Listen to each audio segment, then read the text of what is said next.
नमस्कार, मैं हूं आपके साथ ऋतु ज्ञानवानी। आप सभी दर्शकों का अन्नदाता कार्यक्रम में स्वागत करती हूं।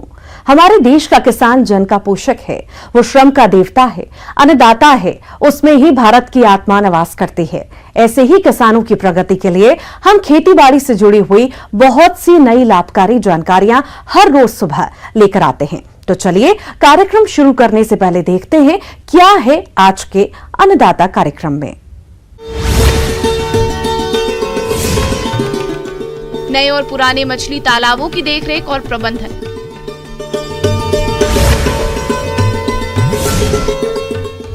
किसानों की मुसीबत बनी गाजर घास का समेकित नियंत्रण।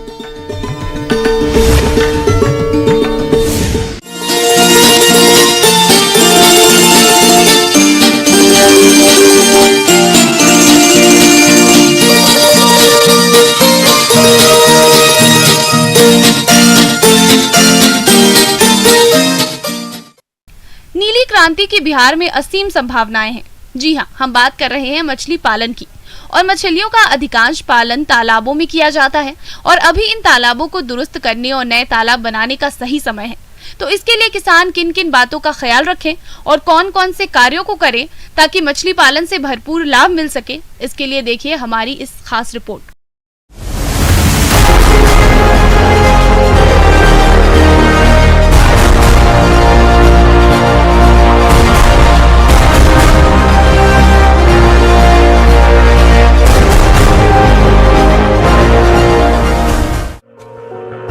मछली पालन में तालाब का सही प्रबंधन बहुत ही जरूरी होता है।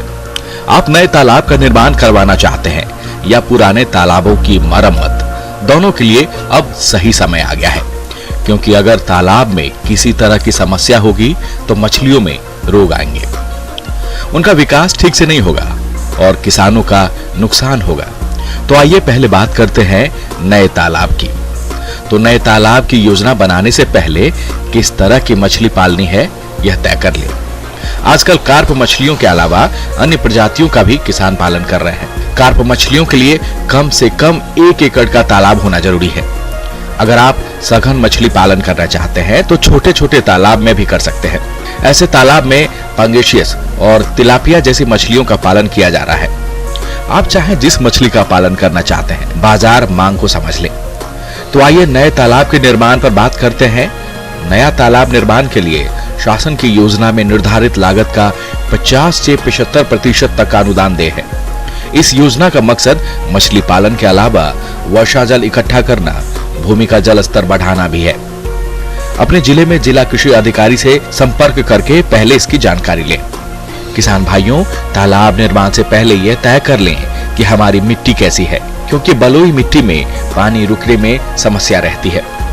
चिकनी मिट्टी हो, दोमट मिट्टी हो या काली मिट्टी हो, इस तरह की मिट्टियों में तालाब निर्माण करवा सकते हैं। जगह ऐसी होनी चाहिए जहां पूरे दिन सूर्य की रोशनी आती हो। तालाब का आकार आयताकार होना ठीक रहता है। दिशा पूरब पश्चिम रखें। गहराई कम से कम 1.5 मीटर होनी चाहिए।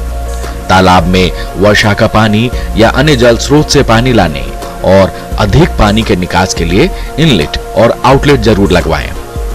यह कार्य आप जून से पहले कर लें। तालाबों के किनारे पर अगर आप पेड़ लगाना चाहते हैं तो इस बात का ध्यान रखें कि ऊंचे आकार वाले पेड़ उत्तर दिशा में ही हो और पूरब पश्चिम और दक्षिण दिशा में छोटे पौधे लगाएं जिसकी ऊंचाई 10 फीट से अधिक ना हो। हमारे जिन किसानों के पास पुराने तालाब हैं और कई सालों से उसकी मरम्मत नहीं कराए हैं तो उनके लिए भी योजना में 50 से 75% अनुदान दे है।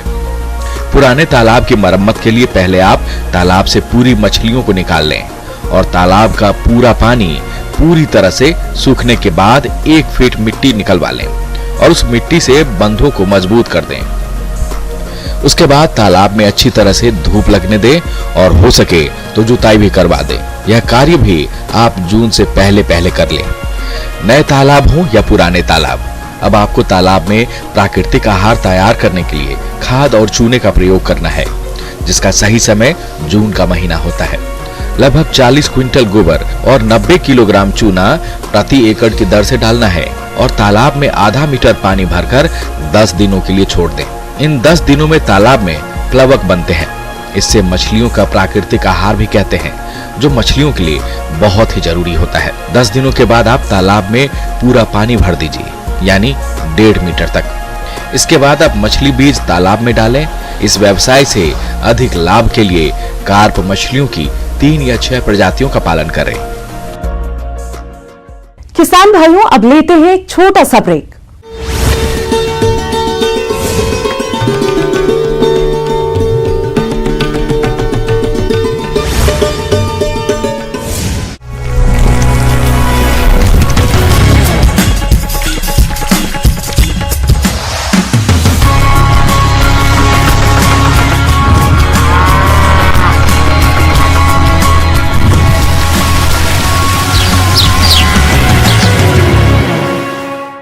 ब्रेक के बाद आप सभी दर्शकों का अन्नदाता कार्यक्रम में स्वागत है।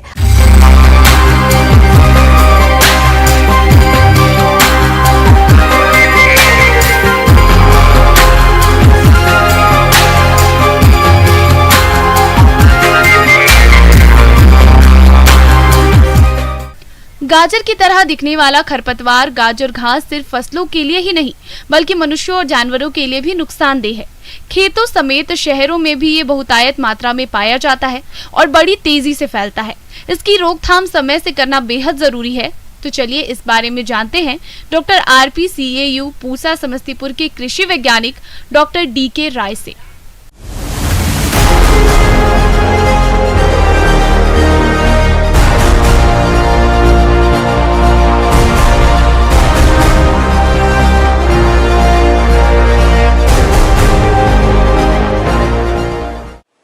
गाजर घास जो है एक प्रकार का घास है।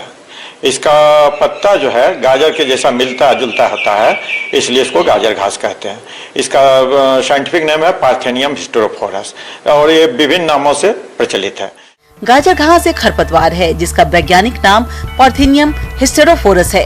यह खरपतवार कंपोजिटिक कुल की होती है और गाजर के पौधे जैसी दिखती है। इसे कैरेट ग्रास, कांग्रेस ग्रास और क्षेत्रीय भाषा में सफेद टोपी, चटक चांदनी आदि नामों से भी जाना जाता है। ये एक वर्षीय शाकीय पौधा है जिसकी लंबाई लगभग 1 से 1.5 मीटर तक हो सकती है। हर एक गाजर घास खरपतवार लगभग 1000 से 5000 बहुत ही छोटे छोटे बीज पैदा करता है। वैसे तो यह घास हर तरह के वातावरण में उग जाती है, मगर नम और छायादार स्थानों पर अधिक तेजी से उगती है। काफी हानिकारक है मनुष्य के लिए भी, जानवर के लिए भी और फसल के लिए भी। और ये जो है विपरीत परिस्थिति में तेजी से बढ़ने की अद्भुत क्षमता होती है इसमें। और इसका बीज जो है 500 से लेकर के 2500 के आसपास इसका बीज होता है। और बीज जो है रोएदार होता है, एक जगह से दूसरी जगह उड़ करके चला जाता है। और पहले ये जो है पार्क में, रोड के किनारे, रेलवे लाइन के बगल में, रिहायशी एरिया में मिलता था, स्कूल के मैदान में मिलता था। लेकिन अब ये फसल के क्षेत्र में भी अपना पैर फैलाने लगा है। और इसकी लंबाई 1 से 1.5 मीटर तक होती है और ये काफी हानिकारक है। मनुष्य में इसके चलते दमा की बीमारी होती है और त्वचा संबंधी बीमारी होती है, डर्मेटाइटिस कहते हैं, एलर्जी, एक्जिमा भी कहते हैं उसको, एलर्जी के चलते हाई फीवर भी होता है। और जानवर यदि ज्यादा खा लिया तो उसका दूध, गाय यदि खा ली तो उसका दूध तीता हो जाता है और बहुत ज्यादा खा लिया तो जानवर मर भी सकता है। तापमान और प्रकाश से असंवेदनशील होता है, इसलिए सालों भर इसका ग्रोथ होता है। 3 से 4 महीना में एक जनरेशन ये पूरा कर लेता है। अतः 3 महीना में यदि अपना जनरेशन पूरा किया, एक पीढ़ी पूरा किया, तो ये 4 पीढ़ी को 1 साल में कर लेता है। यदि 4 महीना लगा तो 3 पीढ़ी इसका लगभग 1 साल में पूरा कर लेता है। तापक्रम और प्रकाश के प्रति उदासीन होने के चलते इसका सालों भर इसका ग्रोथ होते रहता है। फसल में भी अपना उत्पादन में वांछित कमी लाती है। कैसे कमी लाती है? ये जो है उसके स्थान में, प्रकाश में, नमी में पौधे के साथ, फसल के पौधे के साथ प्रतिस्पर्धा करती है और उसके उपज में, फसल के उपज में वांछित कमी लाता है। इसके नियंत्रण के लिए ऐसे कीटों को रखा जाता है जो गाजर घास को अच्छी तरह से नष्ट करने में सक्षम होते हैं। और अन्य उपयोगी फसल या वनस्पतियों पर कोई विपरीत प्रभाव नहीं डालते। जून से अक्टूबर के प्रथम पखवाड़े में बीटल कीट अधिक सक्रिय रहता है और 1 एकड़ के लिए लगभग 3 से 4 लाख कीटों की आवश्यकता होती है। केशिया, टोरा, गेंदा, ट्रोफेशिया, परपुरिया, जंगली, चलाई जैसे कुछ पौधों की बुवाई मानसून से पहले अप्रैल मई में करने से गाजर घास ग्रसित क्षेत्र का प्रसारण कम होने लगता है।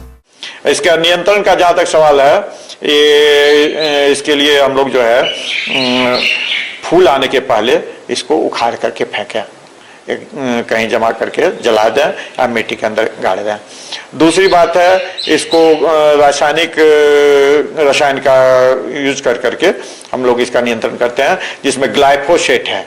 1 से 1.5 लीटर प्रति हेक्टेयर या 1 से 1.5% भी इसका इस्तेमाल करके इसका नियंत्रण कर सकते हैं। मेट्रीबिजिन है, उसका इस्तेमाल करके हम लोग इसको नियंत्रण कर सकते हैं। और इसके चलते जो है पर्यावरण और जैव विविधता पर काफी खतरा उपस्थित हो रहा है, इसलिए इसका नियंत्रण करना बहुत ही आवश्यक है। अपने घर के आसपास यदि है तो उसको तुरंत ही उखाड़ फेंके, नहीं तो आपको बीमारी होगा, त्वचा संबंधी बीमारी और सांस का बीमारी जो दमा होता है उसको पर असर करता है, दमा का बीमारी होता है, इसलिए इसका नियंत्रण करना बहुत ही नितांत आवश्यक है। गाजर घास से जैविक खाद बनाकर हम पर्यावरण सुरक्षा कर सकते हैं। निंदाई कर हम जहां एक तरफ खेतों से गाजर घास एवं अन्य खरपतवारों को निकालकर फसल की सुरक्षा करते हैं, वहीं इन उखाड़ी हुई खरपतवारों से वैज्ञानिक विधि अपनाकर अच्छा जैविक खाद प्राप्त कर सकते हैं, जिसे फसलों में डालकर पैदावार बढ़ाई जा सकती है।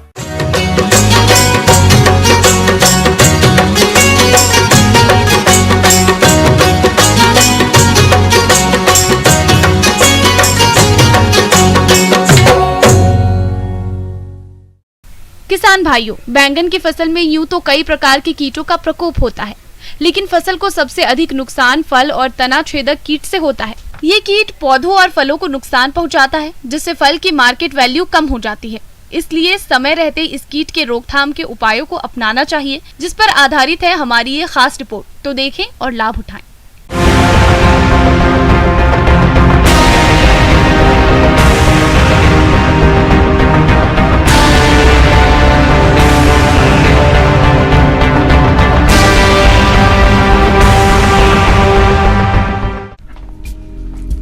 सब्जियों की खेती में बैगन एक महत्वपूर्ण फसल है। इसकी खेती बड़े पैमाने पर देश के लगभग सभी राज्यों में की जाती है। इसकी अच्छी खेती करने के लिए किसानों को मुख्यतः बीज मिट्टी का चयन के अलावा कीट और रोग से बचाव पर ध्यान देना होता है। किसान भाइयों, बैगन की फसल को सबसे अधिक नुकसान तना और फल छेदक कीट द्वारा पहुंचाया जाता है।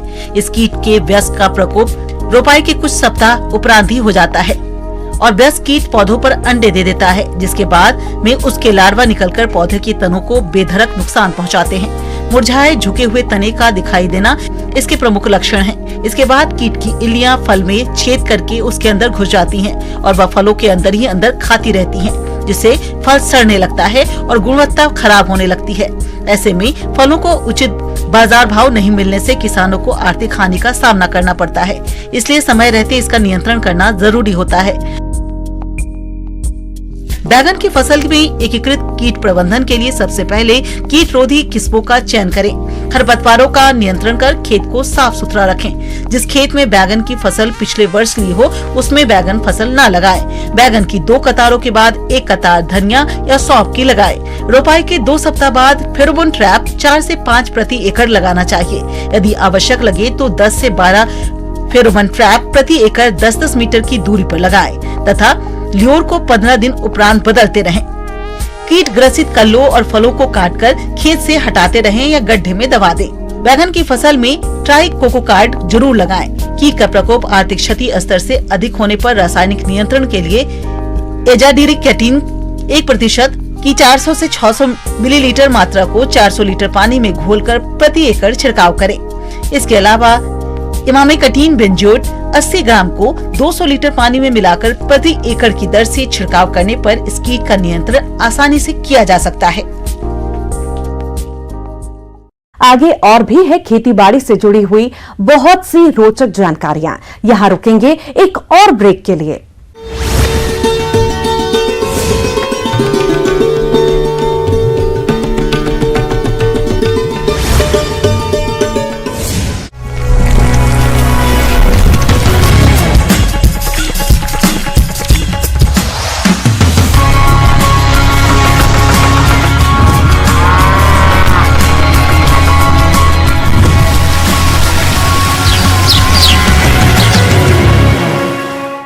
ब्रेक के बाद एक बार फिर से आप सभी दर्शकों का अन्नदाता कार्यक्रम में स्वागत है।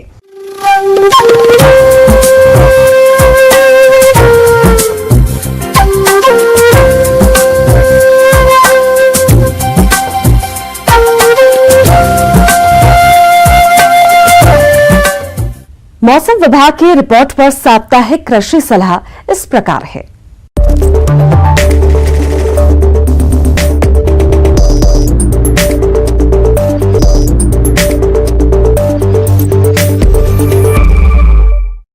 ग्रामीण कृषि मौसम सेवा, भारत मौसम विज्ञान विभाग, डॉक्टर राजेंद्र प्रसाद, केंद्रीय कृषि विश्वविद्यालय पूसा समस्तीपुर के सहयोग से प्राप्त मौसम पूर्वानुमान के अनुसार किसानों को सलाह दी जाती है कि आगामी 2 से 3 दिनों में हल्की बूंदाबांदी और कुछ स्थानों में मध्यम वर्षा की संभावना को देखते हुए कृषि कार्यों में सतर्कता बरतने की आवश्यकता है।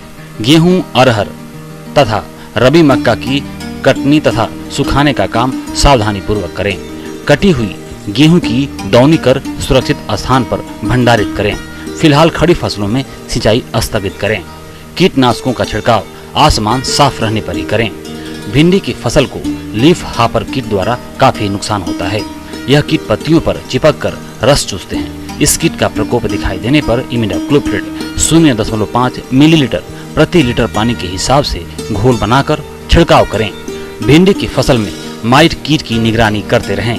प्रकोप दिखाई देने पर इथियॉन 1.5 से 2 मिलीलीटर प्रति लीटर पानी की दर से घोलकर छिड़काव आसमान साफ रहने पर करें।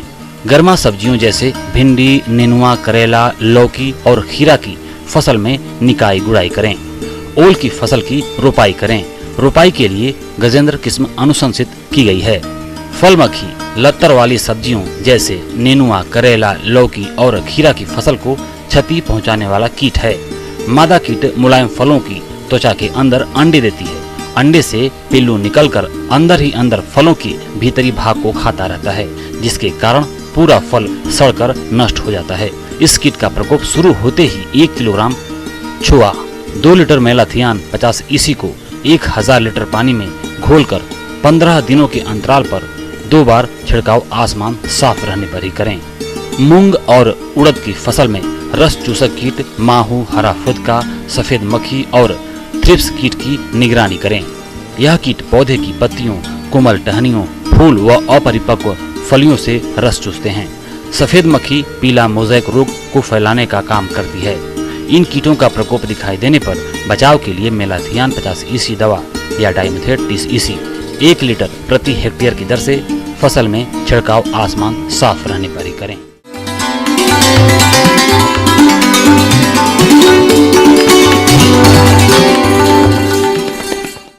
और आइए जानते हैं अन्नदाता निशुल्क फोन के माध्यम से पूछे गए समस्याओं का समाधान। आज की अन्नदाता हेल्पलाइन में हमने जिस प्रश्न को शामिल किया है उसे पूछा है गांव हसनपुर, जिला लखीसराय के राम दयाल ने। आपने मक्का की फसल में कीट नियंत्रण के बारे में जानकारी चाहिए है, तो इसके लिए देखिए कार्यक्रम का यह अंश।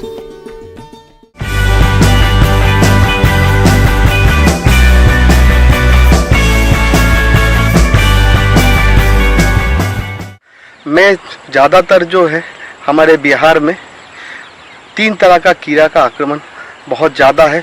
अभी के समय में जो है हम लोग सुन रहे हैं फॉल आर्मी वर्म। पहले ये कीड़ा हमारे बिहार में नहीं था।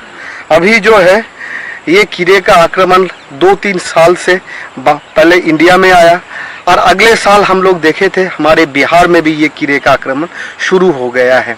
जहाँ पे फॉल आर्मी वर्म नामक कीड़े का आक्रमण होता है उसमें 100% तक जो है पूरा खेत को एकदम जो है पूरे मक्का को डैमेज कर देता है। तो हम लोगों कैसे फॉल आर्मी वर्म को जो हम लोग पहचाने, इसके लिए फॉल आर्मी वर्म का जो हमारा लार्वा जो है जिसका हम लोग बोले इमैच्योर स्टेज, उसके बॉडी में जो है 4 काला काला डॉट दिखेगा आपका और उसके माथे पे जो है वाई शेप्ड ये दिखता है उसके हेड पे, और इसका कलर जो है थोड़ा सा हल्का सा भूरा कलर का होता है। तो ये कीड़ा अगर आपके खेत में आ जाए तो आपको बहुत सचेत रहना है और इसके कंट्रोल इमीडिएटली आपको करना पड़ेगा, नहीं तो आपका पूरा खेत जो है साफ हो जाएगा। तना भेदक सुंडी तने में छेद करके उसे अंदर से खाती है, जिससे गोब एवं तना सूख जाता है। यह मक्के के लिए सबसे अधिक हानिकारक कीट है। ध्यान देने वाली बात यह है कि इसकी सुंडियां 20-25 मिलीमीटर लंबी और स्लेटी सफेद रंग की होती है, जिसका सिर काला होता है और 4 लंबी भूरे रंग की लाइन होती है। इसकी सुंडियां तनों में सुराख करके पौधों को खा जाती है, जिससे छोटी फसल में पौधों की गोंद सूख जाती है। बड़े पौधों में ये बीज के पत्तों पर सुराख बना देती है। इस कीट के आक्रमण से पौधे कमजोर हो जाते हैं और पैदावार बहुत कम हो जाती है। दूसरा जो है हम लोग बोलते हैं कजरा कीट। जब शुरू के टाइम में हम जब मक्का लगाते हैं उस समय जो है ये आके मक्का के जो टहनी है, टहनी को काट के ये गिरा देते हैं। तो इसको भी हम लोग शुरू से हम लोगों को जो है बहुत सचेत रहना है, जिससे हमारा जो है कजरा पिल्लू का आक्रमण ना रहे। ये कजरा पिल्लू भी भूरे कलर का होता है, भूरे और काला कलर का होता है। इस कीट के भी आक्रमण जो है शुरू के अवस्था में दिखा जाता है, किंतु बाद में इसका उतना आक्रमण नहीं है। तो शुरू के टाइम में हमको कजरा पिल्लू से बचना है। तो अब इन जो तीनों कीड़े के बारे में बताए, इन तीनों कीड़े के कैसे हम कंट्रोल करें। फॉल आर्मीवर्म पहले हम जो बोले जो सबसे अभी डिवास्टेटिंग और डैमेज करे फॉल आर्मीवर्म, इसके लिए हम अगर बायोपेस्टिसाइड में जाए, ऑर्गेनिक का अगर हम उसको मैनेजमेंट करें तो हम लोग पहले बीटी जो बैसिलस thuringiensis बोलते हैं, बीटी नामक दवा है, इसका मात्रा जो है 1 ml 1 लीटर पानी में घोल करके आप छिड़काव कर सकते हैं। दूसरा जो बायोपेस्टिसाइड है जिसको हम लोग बोलेंगे ब्यूवेरिया बेसियाना, ब्यूवेरिया बेसियाना जो है 2 से 2.5 ग्राम प्रति लीटर पानी में घोल करके आप छिड़काव कर सकते हैं। मक्के की फसल में एकीकृत कीट नियंत्रण के लिए सबसे पहले साफ, उपयुक्त एवं प्रतिरोधी किस्मों का चयन करना चाहिए और बोने से पहले बीजों को कीटनाशक दवा से उपचारित करना चाहिए। गर्मियों में खेत की गहराई जुताई करके मिट्टी में मौजूद कीड़ों, बीमारियों और खरपतवारों को नष्ट कर सकते हैं। खाद तथा अन्य तत्वों की मात्रा का प्रयोग मिट्टी परीक्षण के आधार पर करें। खेतों से फसल अवशेषों का हटना तथा मेढ़ों को साफ रखना चाहिए। सही फसल चक्र अपनाना, अर्थात एक ही फसल को उसी खेत में बार बार नहीं लें। इससे कई कीड़ों और बीमारियों का प्रकोप कम हो जाता है। यांत्रिक नियंत्रण की बात करें तो कीड़ों के अंड समूहों, प्यूपों तथा वैक्सों को इकट्ठा करके नष्ट कर दें। रोगग्रस्त पौधों तथा उनके भागों को उखाड़कर जला दें। खेत में जगह जगह पर बांस फुड़ियां लगाएं, जिससे पक्षी कीड़ों को खाकर नष्ट कर सकें। मित्र कीटों का संरक्षण करें। प्रकाश प्रपंच की सहायता से रात को कीड़ों को आकर्षित कर नष्ट करें। कीड़ों की निगरानी और उनको आकर्षित करने के लिए फेरामोन ट्रैप का प्रयोग खेत में करें। कीटों की रोकथाम के लिए नीम से बने कीटनाशी दवाओं का छिड़काव करना चाहिए। अगर कीटों की संख्या अधिक हो और जैव नाशी से नियंत्रण नहीं हो पा रहा हो, तब रासायनिक कीटनाशी दवाओं का प्रयोग करना चाहिए। और ये छोड़ के भी अभी फेरोमोन ट्रैप भी जो है फॉल आर्मी वर्म के लिए उपलब्ध है। आप उसको पेस्ट कंट्रोल ऑफ इंडिया से भी आप मंगा सकते हैं। जो है नीम आधारित दवा का आप इस्तेमाल कीजिए और उसके 15 दिन के बाद कोई केमिकल दवा जो हम आपको बताएंगे लैम्डासाइलोथ्रिन जो बाजार में कराटे के नाम से आता है, उसका भी आप इस्तेमाल कर सकते हैं।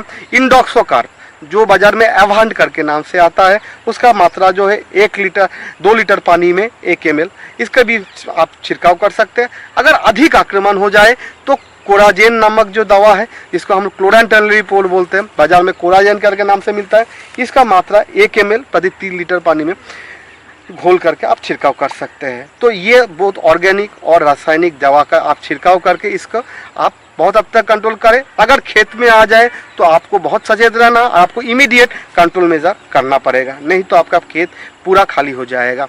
दूसरा जो हम बताए जो कचरा पिल्लू जिसको हम लोग कटवर्म बोलते हैं, इसके लिए हम लोगों को क्लोरोपाइरीफॉस 2 से 2.5 ml प्रति लीटर पानी में घोल करके क्या करना होगा, जो हमारा नैपसेक स्प्रेयर से हम छिड़काव कर रहे हैं उसका नोजल जो हमको जो है हल्का सा जब हम इरिगेशन देंगे तभी ये दवा जो है मिट्टी के नीचे जाएगा। इसलिए ये पिल्लू जो है सॉइल के अंदर रहता है, मिट्टी के अंदर रहता है। वो जब मिट्टी के अंदर जाएगा तभी इसको पूरा कंप्लीटली कंट्रोल करेगा।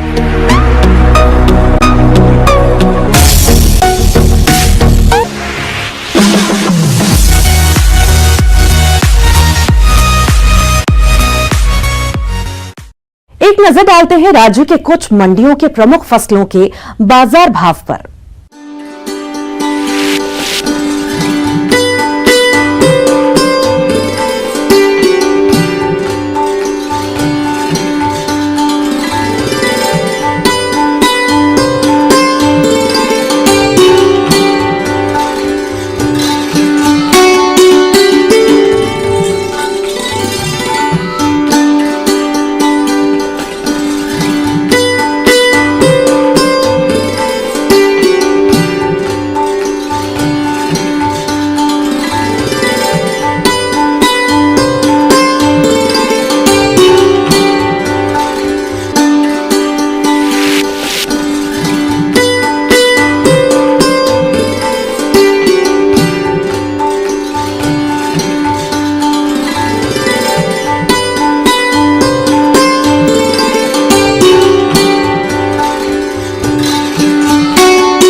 किसान भाइयों, कृषि संबंधित समस्या और सुझावों के लिए आप हमें इस पते पर संपर्क कर सकते हैं।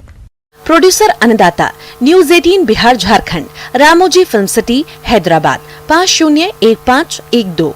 साथ ही आप हमें ईमेल भी कर सकते हैं। हमारा ईमेल है p18annadatabihar@nw18.com।